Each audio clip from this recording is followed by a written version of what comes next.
You are looking at Julian's pronunciation guide, where we look at how to pronounce better some of the most mispronounced words in the world, like this other curious word. But how do you say what you're looking for today?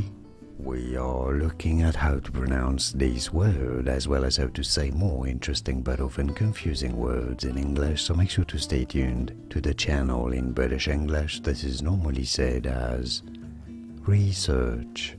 Stress on the first syllable, research. In American English, however, it is usually said as research, research. Here are more videos on how to pronounce more confusing words and names too many mispronounced. Like this video if you found it useful. I appreciate your support. I'll see you soon and thanks for watching.